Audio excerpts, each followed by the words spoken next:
Hey, welcome to Clarksville Vibe the show where we tell the stories of people here in Clarksville, Tennessee who make this place the greatest place to live in America. This is your host, Kevin Kennedy. I have brought you fantastic guests from episode 1 all the way till today. Today's guest is just like all of our previous guests. She is someone that I'm really excited about getting to hear more of her story, both personally, but also being able to share it with you. She is someone who has a history in the military and has chosen to call Clarksville home. She's now a leader in several different circles. She is Yolonda Williams. She is now the executive director of Leadership Clarksville, and we're really excited to kind of hear what Leadership Clarksville has in store for its future, but also hear her personal story of how she's embraced Clarksville for everything that it is and made it her home and is continuing to pour her gifts and skill set into our community in so many positive ways. But before we start into her story, as always, leave us a like, a review, a comment, something like that. Engage with us on any social platform that you may have found us. That really helps us share our message. What we want to do is just make Clarksville sound like an amazing place to be, because we know that it is, and the more you engage with us online, the more you help us do that. So without any more, Yolonda, thank you so much for... Thank you for having me. I'm super excited to be here. Yeah, so well, I am you. really excited. I think we've met a few times, yes. But we have not had the chance to sit down and chat very much. You are someone that when your name has come up, it has been suggested to me a few times. So I've had it on my list, and I knew that you would be someone who's really dynamic, who has a lot of great future, obviously, that you're pouring into our city, but has already done so much. And so I'm really excited to get into that. But your new role, something that is, fairly new as of this year, Leadership Clarksville. I'm excited to hear a little bit more about that because, number one, you're a recent grad. Yes, I am. And then you jumped into this executive director role. Yes, I did. So what I want to know is tell us a little bit about Leadership Clarksville, maybe for an audience who's not heard about it before or doesn't know exactly what it is. Sure. And then also include some of your story of why did you decide to be in the program? What did you get out of it? And then what was that conversation like as you started to think, I think I could actually have a leadership role in Leadership Clarksville?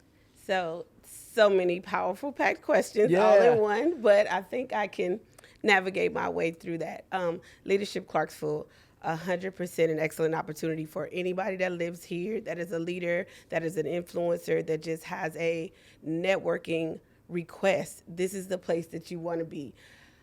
This organization is 35 years old, started by some very, very prominent people, D. Bose and Jim Mann, who are our founders and are still actively engaged in all the things that we do around the city in multiple places. But in Leadership Clarksville, they are there to keep us grounded. But the program itself is a year-long cohort. 10 months of it, we meet monthly to just see things in our city that you think you know about. Each day is packed with just an opportunity to learn more. There's a business and ag day. There's a law and crime day. We do a health day. And as we go to each one of those spaces and places throughout the community, we're learning things that you may have thought you knew about, because I thought I knew a lot when I went through it. And I was like, wait, I never thought about that. Sure. So it's represented in a way for new people to get an idea about it, but for leaders to see what it is that they need to know to be engaged in our community. Yeah. Well, let's put some leather on it, as some people would say. So you said Crime Day, right? Yes. Law and Crime Law Day. and Crime Day. Learning more, what I'm guessing is law enforcement opportunities. So what is something as you went through the program on that day that you may remember of that was a light bulb moment of, I had never really thought about that before? I will say when we actually did an opportunity to go down to where the police academy is and where they train, we saw some of the vehicles that they use. We got to go through the shootout, through the house, and they explained each one of those spaces. But where it came together full circle for me is when we talked about it in the courtroom about what they're allowed to do, what they can do, and then they reinforced that when we saw how it was executed. So we went through like what it looks like to do a traffic stop, and realizing we were able to act out it or walk through the space, and it was like, oh, this is kind of nervous, and we're civilians doing it. These folks do it all the time. It's like, appreciate your law enforcement officers. Wow. That was a takeaway. There is a lot of bad blood, and there are bad officers, and we're going to call a thing, and when they're bad, they should be dealt with. But law enforcement as a whole is there to protect and serve the people, and that's what I learned, that they really truly want to do that to the best of their abilities. Yeah, what an opportunity as leaders. And then, you get to highlight those things as the director now. Make sure you do this again. Make sure you do this again. And that was great. You mentioned some great names, Debo's and Jim Mann, and I think we've got to give a moment for Miss Carol Doris most as well. Definitely. Yes. What a fantastic pioneer of that program and led it for many years. When did you first meet her?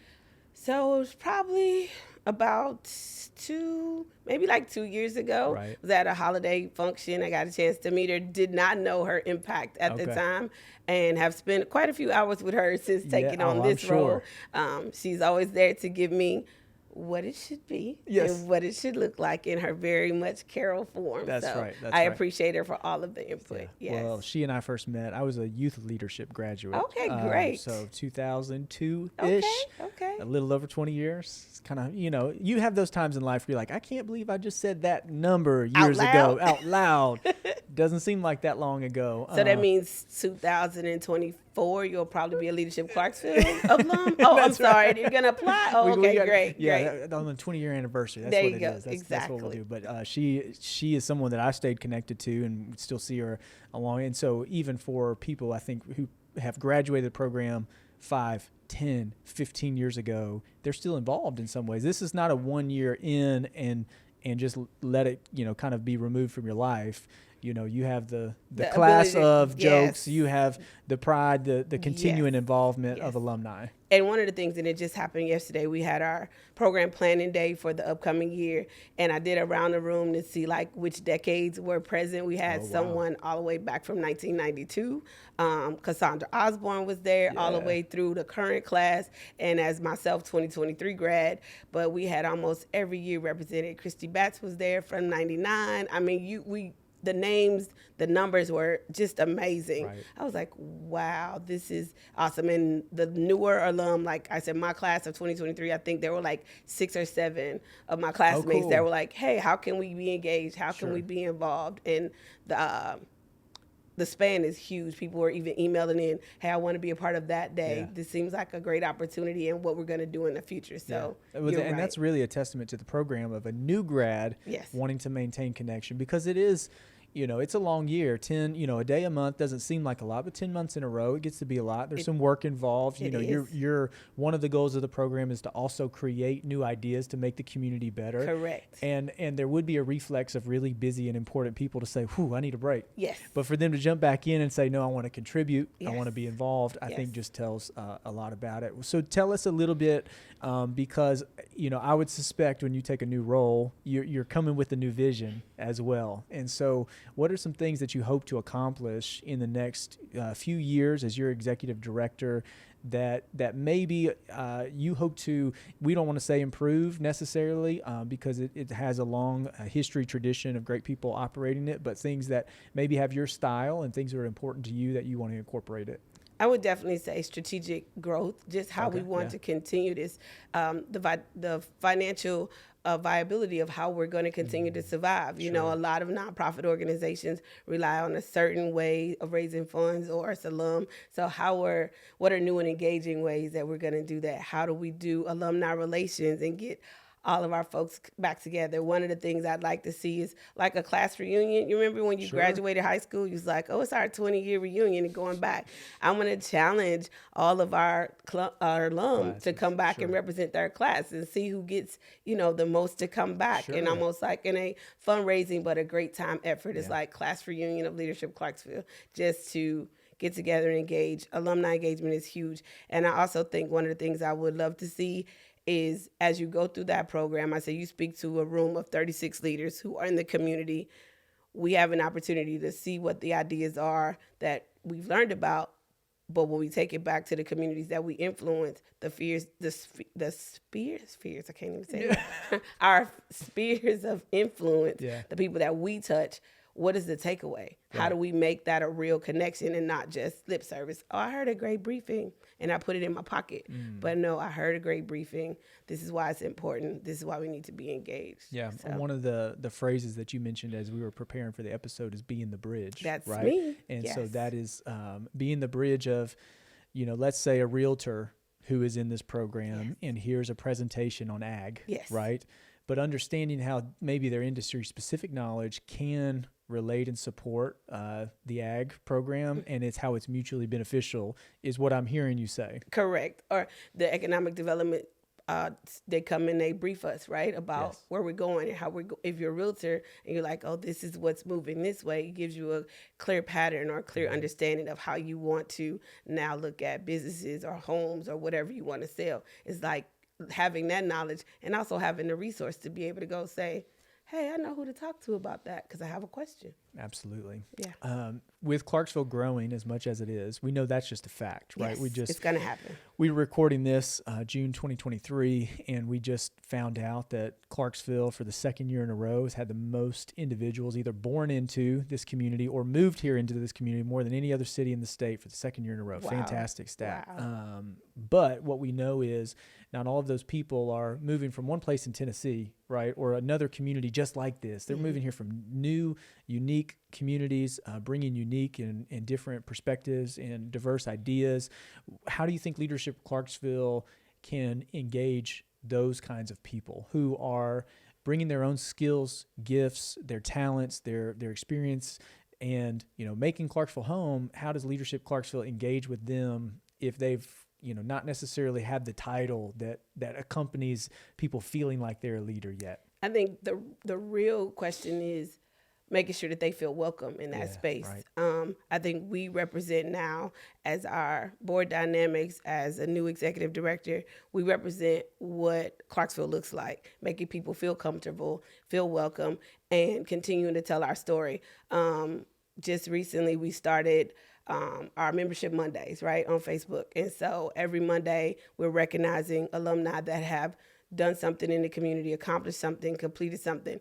But as you see those people, they're everyday people that went through, and they may have just graduated from college, or they received an award, or they just become a new banker. But whatever that is, that's the person that I see all the time. Right. It's not like a closed circle of people that I don't know who that is. I probably know, I don't know, half of the community. They know Yolanda, or they know Yolo, or they know whatever, who I am, but they start to say, wow, what are you a part of? And you get to tell that story. That's why I think alum having the buy-in and believing in the program and sharing that story makes new people feel welcome. Yeah. I think having opportunities to have like meet and greets, or one-day refreshers for our leadership alum, like what's new now. Idea. I went through back in '99. What's happening in 2023? Yeah. Like how can we do just a one-day overhaul of what's happening in the community? So I think that's the way we continue to stay connected. Our new people that are here, we continue to share our story on social media, opportunities like this to talk about what's important. Sure. Yeah. Well, I'm, I don't know how much of my story but I'm kind of blue blood Clarksville, been here as long as Clarksville's probably had a name. It's fifth generation that grew up on my family horse farm right in the middle of town. And so there's an old Clarksville that we kind of grew up together, probably cousins with this, played baseball with this.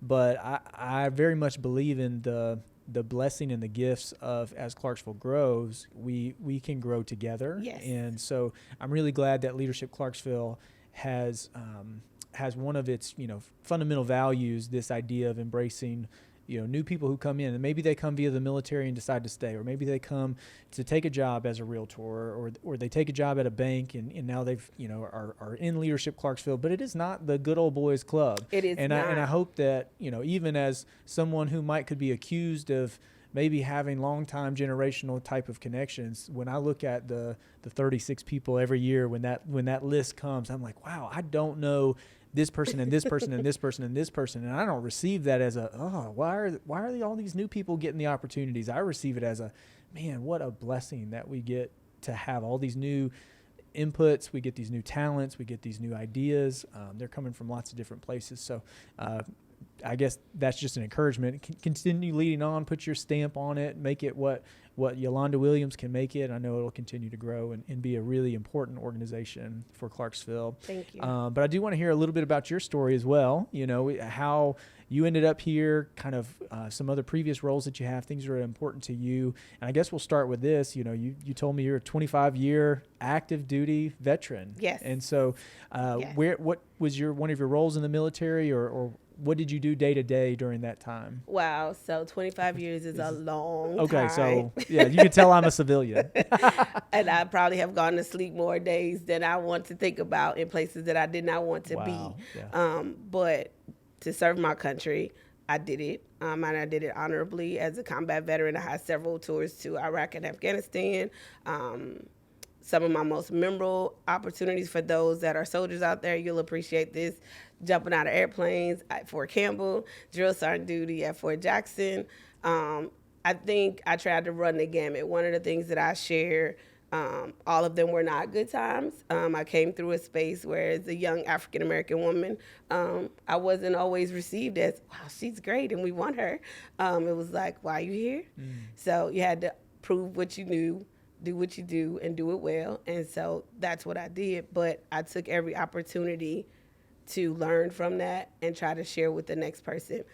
My last assignment ended up here at Fort Campbell. I worked at the division headquarters. I was a rear detachment first sergeant, and basically wrangled troops all the time, keeping everybody in the forward trajectory. I've deployed as a military intelligence non-commissioned officer.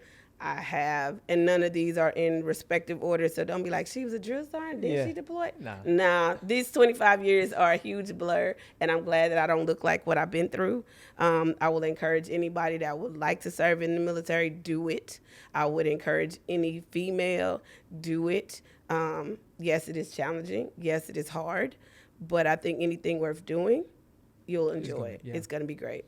How do you feel like your time in the military with all these different experiences, both under leadership and then leadership roles, helped shape some of your leadership style as to who you are now? It completely is who I am. My parents, I came from a 2-parent household. My mom and dad moved from Arkansas to St. Louis to start a better life, right? I was like maybe 1.5 years old.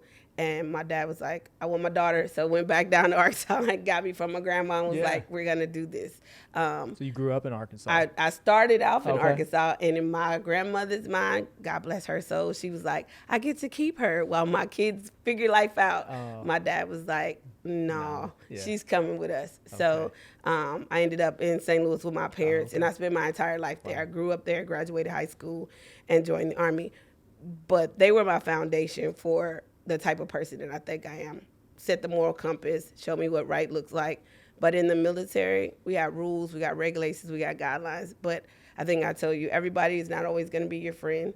And then you're going to have some people that really like you and maybe for the wrong reasons. But those are the things that shape my leadership, both good and bad. It was like bad leaders made me say I would never do that to someone. Or how do we fix that? How do we change that? And then those that were great took those key notes and said, okay, this is how I want to be as a person, as a leader. So the majority, my entire adult life, I joined the Army at 18 and retired at 44. So my entire life was in the Army. I didn't know anything other than that. So my transition out to be in the greatest place to live, Clarksville, was a little challenging as well, but I wouldn't change it for the world. I would not change any of the things, maybe make people be nicer and be kinder like we talked about and be positive. But I think those spaces and places is what shaped me into the leader that I am. So as you're nearing the end of, nearing the end of your career, getting towards this retirement, you're exiting and you're having the decision, I can go anywhere in the United States or frankly with your skill set, probably anywhere in the world. Yes.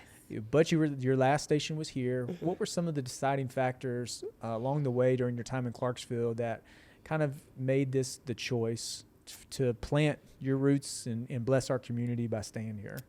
I think the first one, and I'm going to be completely honest, they tell you that when you first retire, you need to be close to VA services, you need to be close to a military base, and you don't need to move for at least a year until you get all your stuff situated. Oh, okay, because that is, it just takes some time. Takes time because the military has to go through what it does to separate you for you to transition completely and make sure all your records and all of that stuff gets moved over. So that's where I was. The blessing in that is I'm 3.5 hours from St. Louis. My mom and dad are up the road, right? So I was like, okay, this ain't bad. They can't come and visit without calling, and I can get home if I need to. And at the time, both of my grandparents were still alive, and they were in Arkansas, so 5.5 hours the other way. The perfect place to be close enough to family, but then looking at this community and engaging with what I saw as just an opportunity to be a part of something bigger. When I retired, I never cooked professionally a day in my life. Let me be straight with everybody. But I enjoyed having social gatherings and cooking food at my house and having functions. So I was like, I'm going to open a restaurant. I'm going to be great. And I did that. And in this community, in the hopes of helping other veterans that were transitioning to find jobs and have a place to go, young people that just needed a way to start. And it was just a place that my restaurant was called Yolo's Food for the Soul. If you Google it, I didn't even realize it. There was reviews of how great the atmosphere was and the food, because that's what it was. I wanted people to feel comfortable and be at home. And Clarksville did that for me, and I wanted to do that for other people. Wow. Unfortunately, some medical concerns had me to close the shop down and concentrate on me for a little while, but I wouldn't have changed. Again, I think all the things that happened to me in my life, the good and the bad, I wouldn't change any of them because they shape you into who you are. Wow. Yeah, that's a blessing.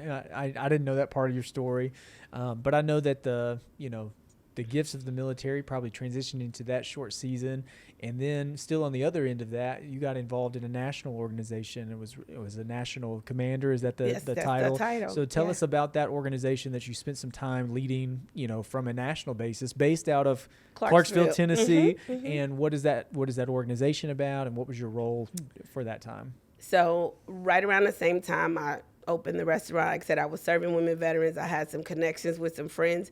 They were having their convention in Lebanon because it was a national organization, but really at that time, back in 2014, everything was right here, housed in Tennessee, Nashville, Tennessee, or Nashville, Clarksville, Lebanon. We had women in all of those spaces from many branches. So I was like, sure, I'll go. Why not?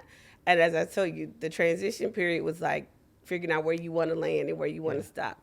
So here I am in a room full of women veterans that have served all the way back from, we had women that were in the Women Army Corps that were there. We had command sergeant majors. We had retired officers. And it was like, wow, they all served too.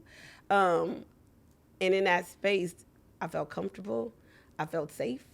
I felt like, hey, we talked, we did workshops, we did all sorts of stuff. And I was like, and of course, a brand new retiree with all the questions. I'm sorry, can I ask some questions about this? I'm sorry, what committee is that? I'm sorry. And there's this one lady, she still lives here in Clarksville today and very engaged in Women Veterans of America. That's Mary Ross. She was the national commander at that time. And she looks at the back of the room and she's like, I was like, oh, shit. Sorry for cussing. I was like, I'm going to be in trouble. Yeah. I don't even know who this lady is. What did I do? I asked too many questions. So I go up to the front in true military fashion. Everybody was working on a break, and I'm like reporting to her like, yes, ma'am, what can I do? And she's like, what do you do now? And I was like, I'm retired, working on my own business. And she's like, I think I have a job for you. Oh, wow. And I became her vice president, and then she mentored me for about 2.5 years about the program, the projects, and what we did. And then it was a natural transition a few years later. I served in that role for 6 years, one of the most rewarding opportunities I've ever had. Was able to grow our organization to over 10 states, to include Guam. We have chapters in each one of those places. We work diligently for legislation that recognized June 12th that just passed as Women Veterans Appreciation Day, which was the day women veterans were allowed to serve in the military. Okay. A lot of people thought, what are y'all doing?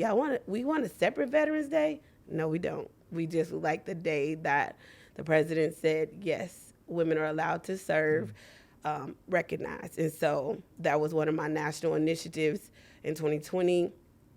States all across Texas, South Carolina, and Tennessee, we bombarded the legislators with all of our inquiries on how do we move the needle, how do we make a change, how do we get this done. And to our benefit took about 2.5 years, but in 2021, Governor Lee signed it as a bill. Okay. It passed the House and the Senate unanimously, and I give credit to Jason Hodges, who was the state representative, and Bill Powers. So it was a bipartisan choice, again, because we as a nonpartisan organization was able to get both parties to support us as women veterans. And now Tennessee recognizes June 12th as Women Veterans Appreciation Day. Very cool. That's a great story. Yes. Yeah. So tell me, I'm sure one of the initiatives of that organization is connecting with women as they are becoming veterans, right, from active duty to becoming veterans. What are some of the challenges that organization seeks to address for someone who may be listening who's active duty and, is female and is expecting to transition at some point, may not know about the organization? What would they need to know about it, and what are the gaps that the organization tries to fill? We really try to share what resources are out there, because at the time that you transition, especially if you're retiring, and even if you're separating, whether it's from medical, it's your ETS time, it's just time for you to get out. You go through a huge transition brief, and they're giving you information overload. Or how do you do this for books? How do you do this for school? How do you find a job? How do you do unemployment? It's just so much info. So what we do, and I call it our landing place, is after you get all those briefings and then you take a vacation and figure out your life, you get to come back and say, okay, I need help with this. Yeah. And we are a resource-based organization. We can help point you where you need to be. One of my hugest things, and I've been using the word connector for a long time, was connecting people to the right place. We may not necessarily have the resources, but I know who you need to talk to. Yeah. I have a very strong relationship with Dr. Kester over at the VSO. So when women need to work on their disability rights or disability ratings, that's where they need to go. If you need to figure out how to get your taxes and you just bought a house, have a relationship with Kim Wiggins, and we send her down there to get your property taxes squared away. Like we stay connected, and that's here locally, but on a national level, that's the exact same thing. Our chapters are engaged in the communities, typically where there are military bases, to help women figure out their role in that. And one of the biggest accomplishments we did for the first time, we did a national level scholarship with the state of Austin, with Austin Peay State University, where if you're a woman veteran or her child, then you can go to school on one of our scholarships. Really? And so when I say to my people out there, we are still accepting donations. Yeah. Go right to the Austin Peay website, Women Veterans of America, and you can make a donation to that. But it allows that woman who may not have gotten full rights to her education because she only served a short amount of time, or for her children later on to go back to school. That's what that will do for them. Yeah, it's a creative, looking for ways that you can fill in gaps, creative strategy to really meet needs. It sounds like it's doing great work. And for people who have served here at Fort Campbell and call Clarksville home, to be able to have some resources, some people of connection. Yes. To point you, anytime you point somebody in the direction of Kim Wiggins, it's going to be taken care of. Exactly. That's right. Exactly. You don't have to guess twice. So let's talk a little bit about collaboration, because I know that's something that you mentioned to me. So as you're collaborating with people and you're networking with people through Leadership Clarksville, or through the women's organization, you're meeting people like Kim Wiggins. You're meeting people at the police department or whomever. How do you feel like that's continuing to add value to the people that you get to serve, right? Because not only does Yolonda benefit, right, but now the people that you get to serve kind of get the fruits of these connections and these networks. 100%. I think it goes back to what you asked me earlier about being a bridge. I might not even need what that is, but I know who has it, right? I know who to talk to. Right. And a lot of what I believe, one of my skill sets is that I'm very relationship driven. We don't have to be best friends, but we're very personable. Yeah. When I leave here today, we met a couple times, but now when you see me, you're gonna be like, that's Yolo. Yeah. How you doing?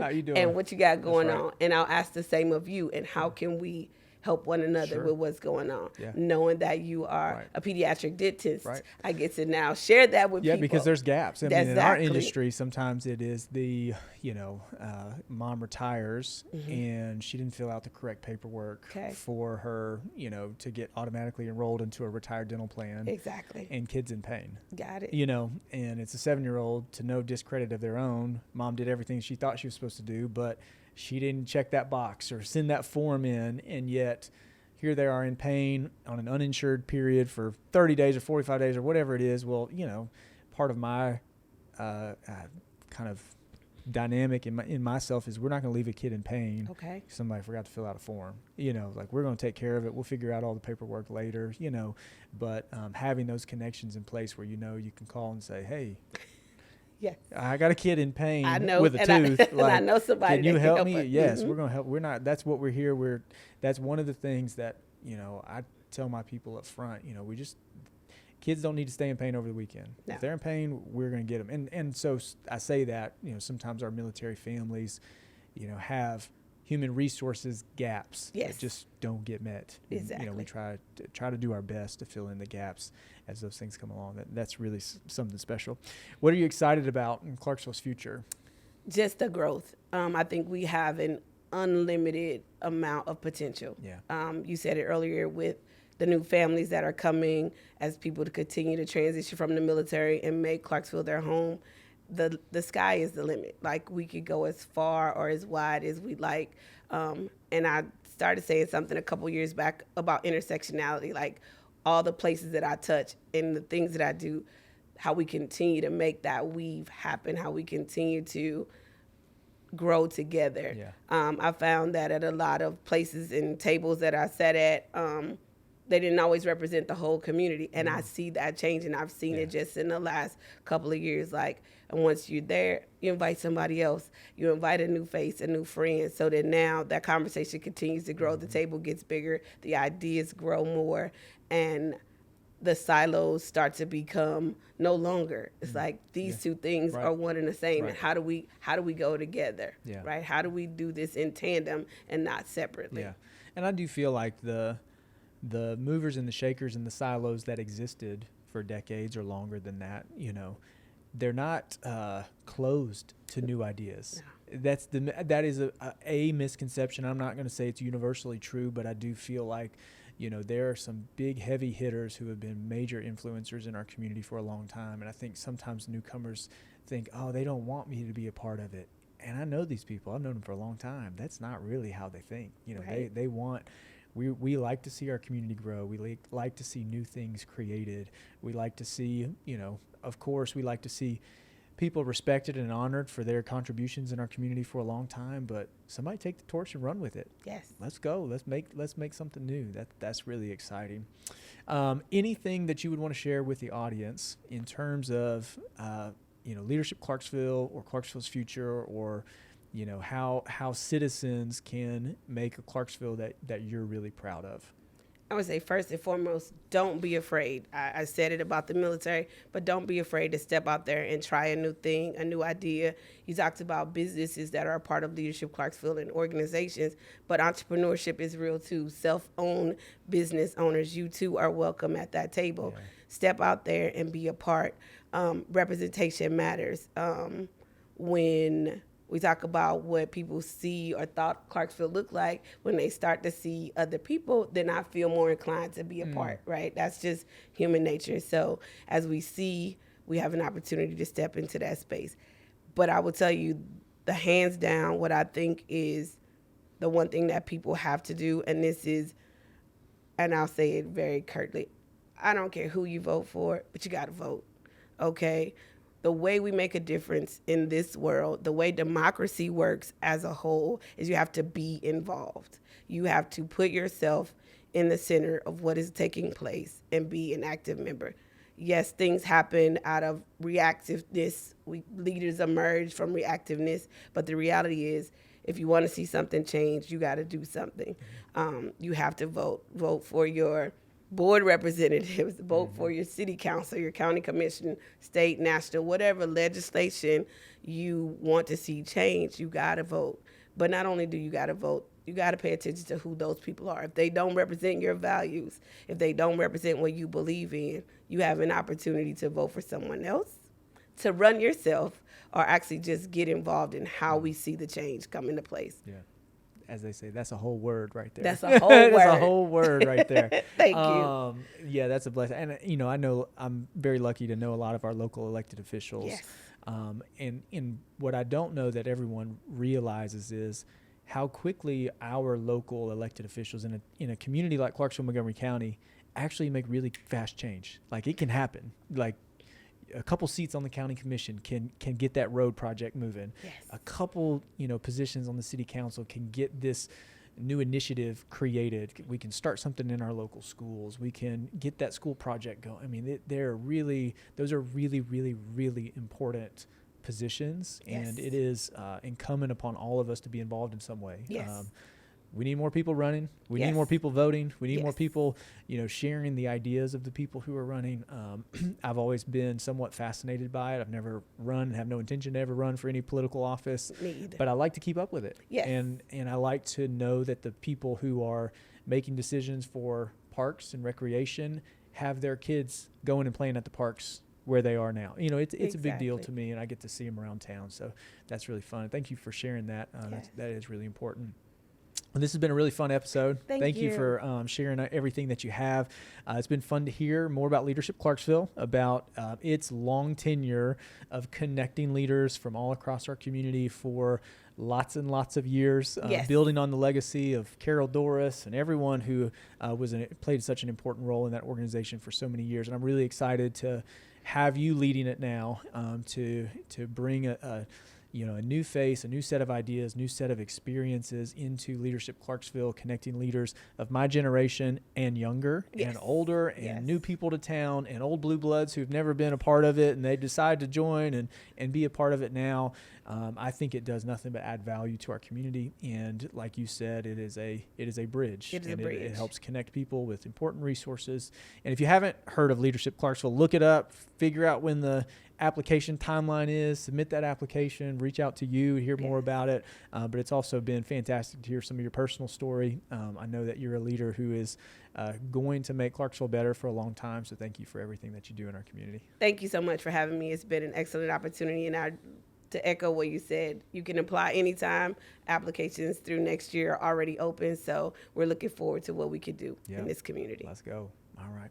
Well, thank you for making it to the end of this episode. Thanks for checking us out, hearing Yolonda's story of being a prior combat veteran to transitioning out, choosing to call Clarksville home, and now leading one of Clarksville's premier nonprofit organizations, highlighting all the amazing things about our community and connecting people who have lived here 100 years or 1 year. It doesn't really matter. Leadership Clarksville continues to move the needle at connecting leaders from all across our community. Go back and check some of our other episodes. You may hear some Leadership Clarksville graduates. One, Sylvester Jenkins, way back early in our first few episodes. He's got a powerful message. You'll hear great stories of people like Sylvester, like Yolanda, who've been a part of our show, who are making Clarksville the best place to live in America. Check it out, and we'll see you on the next episode.